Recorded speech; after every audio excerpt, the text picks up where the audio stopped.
अयोध्येमध्ये प्रभू श्रीरामाचं भव्य मंदिर उभारलं गेलं तेव्हा कोट्यवधी भक्तांचे डोळे आनंदानं पाणावले होते.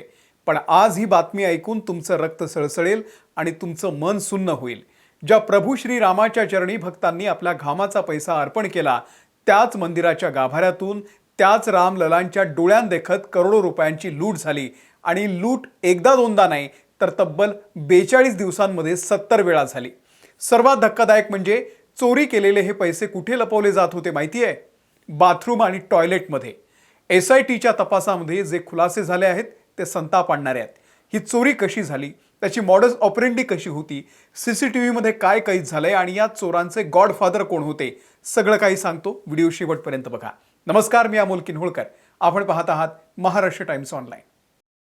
सर्वात मोठा प्रश्न हा आहे की जिथे इतकी कडक सुरक्षा असते तिथे ही चोरी झाली कशी? SITला मिळालेल्या माहितीनुसार हा खेळ 2024 मध्ये जेव्हा मंदिर ओपनिंग झालं तेव्हापासून सुरू झाला. पण 27 एप्रिल ते 5 जून 2026 या 42 दिवसांच्या कालावधीमध्ये या चोरांनी धुमाकूळ घातला. चोरांनी CCTV ब्लॉक केले. मंदिराच्या ज्या खोलीमध्ये दानपेटी रिकामी केली जायची आणि पैशांची मोजणी व्हायची तिथे CCTV कॅमेरे लावलेले होते. पण या टोळीतील लोकांचे टायमिंग अचूक होते. जेव्हा नोटा मोजायला सुरुवात व्हायची तेव्हा मोजणी करणाऱ्या कर्मचाऱ्यांपैकी एक जण अगदी हुशारीनं जाऊन CCTV कॅमेऱ्याच्या अगदी समोर उभा राहायचा. कॅमेरा ब्लॉक झाला की त्याचा दुसरा साथीदार नोटांच्या बंडलांमधून 500 रुपयांच्या नोटांची बंडलं गायब करायचा आणि ते कपड्यांमध्ये लपवायचा. दुसरी पद्धत होती एक्स्ट्रा नोटा. यांना कधी कॅमेऱ्याच्या समोर उभं राहता आलं नाही तर त्यांच्याकडे प्लान B तयार होता.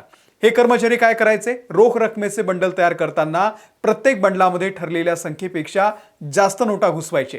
जेव्हा ऑडिट किंवा टॅली व्हायची तेव्हा वरिष्ठ अधिकारी फक्त बंडलांची संख्या मोजायचे. बंडलाच्या आत किती नोटा आहेत हे तपासत नव्हते. त्यानंतर वाउचर म्हणजे पावती तयार व्हायची. घोटाळा इथे व्हायचा. हे बंडल जेव्हा बँकेमध्ये नेले जायचे तेव्हा वाटेत हे कर्मचारी त्या बंडलामधून ज्या जादा नोटा ठेवलेल्या आहेत त्या काढून घ्यायचे. त्यामुळे बँकेत जमा झालेली रक्कम आणि वाउचरचा आकडा तंतोतंत जुळायचा. पण प्रत्यक्षात करोडो रुपये गायब व्हायचे. चोरी केलेले हे लाखो करोडो रुपये बाहेर कसे न्यायचे? कारण बाहेर पडताना तपासणीची भीती असायची. यासाठी त्यांनी जी जागा निवडली ती ऐकून तुम्हाला संताप येईल. हे चोरी केलेले पैसे सुरुवातीला मंदिर परिसरातल्या बाथरूम आणि टॉयलेटमध्ये लपवून ठेवायचे. तिथे पैशांचं बंडल सुरक्षित ठेवलं जायचं आणि जेव्हा ड्युटी संपून ते बाहेर पडताना सुरक्षा कर्मचाऱ्याची नजर चुकायची किंवा ढिलाई दिसायची तेव्हा हे पैसे हळूच मंदिराच्या परिसराबाहेर नेले जायचे. नंतर एका गुप्त ठिकाणी जाऊन पैशांची आपापसामध्ये समान वाटणी केली जायची. अगदी सिनेमालाही लाजवेल असा हा सगळा कट होता. ॲब्सोल्यूट सिनेमा म्हणू शकतो आपण याला. आता घोटाळा उघडकीस कसा आला? राम मंदिर ट्रस्टच्या अधिकाऱ्यांना बँकांमध्ये जमा होणाऱ्या निधीचा ताळमेळ लावताना पहिल्यांदा संशय आला. नियमानुसार राम मंदिरातील एक देणगी पेटी उघडली की साधारणतः 6 ते 7 लाख रुपये निघायचे. पण काही आठवड्यांपासून अचानक 500 रुपयांच्या नोटांचं प्रमाण कमी झाल्याचं त्यांच्या लक्षात आलं. देणगी पेटी ते बँक या प्रवासामध्ये कुठेतरी पाणी मुरतंय हे स्पष्ट होतं. संशय बळावल्यानंतर ट्रस्टनं एक अत्यंत महत्त्वाचा निर्णय घेतला. त्यांनी मोजणी कक्षामध्ये कोणालाही न सांगता हिडन कॅमेरे म्हणजे गुप्त कॅमेरे बसवले आणि याच गुप्त कॅमेऱ्यांनी चोर पकडले. जेव्हा SITनं तपास हाती घेतला तेव्हा त्यांनी 27 एप्रिल ते 5 जून या 42 दिवसांचं CCTV फुटेज अत्यंत बारकाईनं फ्रेम बाय फ्रेम तपासलं आणि त्यांच्या हाती लागले ढळढळीत पुरावे. एकामागून एक तब्बल 70 वेळा कॅमेऱ्याला ब्लॉक करून पैसे चोरतानाचं कृत्य या फुटेजमध्ये स्पष्ट होत आहे. या व्यतिरिक्त SITनं मागच्या 3 वर्षांचे म्हणजे 2022-23, 23-24 आणि 24-25 या अंतर्गत ऑडिट रिपोर्ट तपासले आणि त्यामध्ये धक्कादायक बाबी समोर आल्या. पण या सगळ्यात चूक काय होती? तर मोजणी कर्मचारी काम संपवून बाहेर जाताना त्यांची कोणतीही झडती घेतली जात नव्हती. याच अधिकाऱ्यांच्या निष्काळजीपणाचा फायदा या चोरांनी घेतला. फक्त कॅशच नाही तर भाविकांनी रामललाच्या मूर्तीसाठी अर्पण केलेले सोन्या चांदीचे दागिने या नराधमांनी चोरल्याचे तपासामध्ये निष्पन्न झालेले आहे. आरोपी अविनाश शुक्ला तर चोरीचे पैसे थेट स्वतःच्या बँक खात्यामध्ये जमा करत होता. त्याचं बँक स्टेटमेंट देखील SITच्या हाती लागलेलं आहे. आता प्रश्न असा आहे की राम मंदिरामध्ये अशा प्रवृत्तीच्या लोकांना हे अत्यंत महत्त्वाचं काम कसं काय देण्यात आलं? हे 8 चोर मंदिराच्या मोजणी पथकामध्ये नेमके कसे घुसले? याची कोणतीही बॅकग्राऊंड व्हेरिफिकेशन का झाली नाही? SITच्या अंतरिम अहवालाने यावरती जो प्रकाश टाकलाय तो थक्क करणार आहे. या सगळ्यांना कोणत्याही गुणवत्तेवरती नाही तर बड्या शिफारसीवरून नोकऱ्या मिळालेल्या होत्या.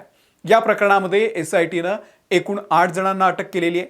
त्यांची नावं आहेत अविनाश शुक्ला, अनुकल्प मिश्रा, लवकुश मिश्रा, मनीष कुमार यादव, करुणेश पांडे, रामशंकर मिश्रा, सुभाष श्रीवास्तव आणि रामशंकर यादव उर्फ टिन्नू यादव.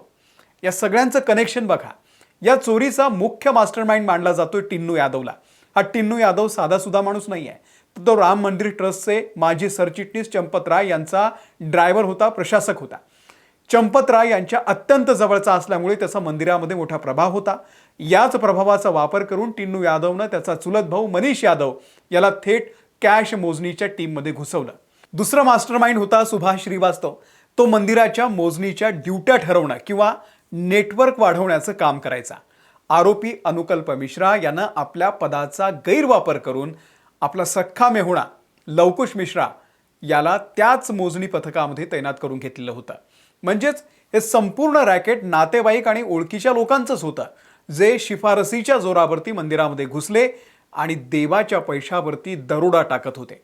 या गॉडफादरच्या कनेक्शनमुळेच आणि निष्काळजीपणामुळेच चोरांचं धाडस इतकं वाढलं होतं की या प्रकरणामध्ये जेव्हा गुरुवारी या 8 जणांवरती FIR दाखल झाली आणि त्यानंतर लगेचच राम मंदिर ट्रस्टचे सर्वात वजनदार नेते चंपत राय आणि अनिल मिश्रा यांनी नैतिकतेच्या कारणास्तव आपल्या पदाचा राजीनामा दिलाय. चंपत राय यांच्या ड्रायव्हरचं नाव आल्यामुळे त्यांनी घेतलेला हा निर्णय या घोटाळ्याची व्याप्ती किती मोठी आहे हे सिद्ध करतोय. आतापर्यंत नेमकी किती चोरी झाली? मंदिरातून साधारणतः 7 ते 7.5 कोटी रुपये गायब झालेले आहेत. मात्र अधिकृत आकडा अजूनही समोर यायचा आहे. SITनं आतापर्यंत धडक कारवाई करत 70 लाख रुपयांची रोकड जप्त केलेली आहे, ज्यामध्ये आरोपी अनुकल्प मिश्राच्या घरातून 10 लाख रुपयांची रोकड जप्त करण्यात आली. जप्त केलेल्या पैशांची मोजणी अजूनही सुरूच आहे. हा आकडा आणखी वाढण्याची शक्यता आहे. तसंच तपासामध्ये काही बँक अधिकारी आणि सरकारी कर्मचाऱ्यांची नावं देखील समोर आलेली आहे. या सर्व आरोपींवरती भारतीय न्याय संहिता अंतर्गत चोरी, गुन्हेगारी विश्वासघात आणि गुन्हेगारी कट रचणं यासारख्या गंभीर कलमांखाली गुन्हे दाखल करण्यात आलेले आहे. SITचा तपास आता पुढच्या टप्प्यामध्ये पोहोचलेला आहे. ज्या बँक अधिकाऱ्यांच्या मदतीनं हे पैसे पांढरे केले गेले किंवा लपवले गेले त्यांची कसून चौकशी होणार आहे. तसंच मंदिर प्रशासनामध्ये यापुढे अशा शिफारसीवरून नोकऱ्या न देता कडक डिजिटल सुरक्षा आणि नियमित थर्ड पार्टी ऑडिट कसं करता येईल यावरती काम सुरू झालेलं आहे.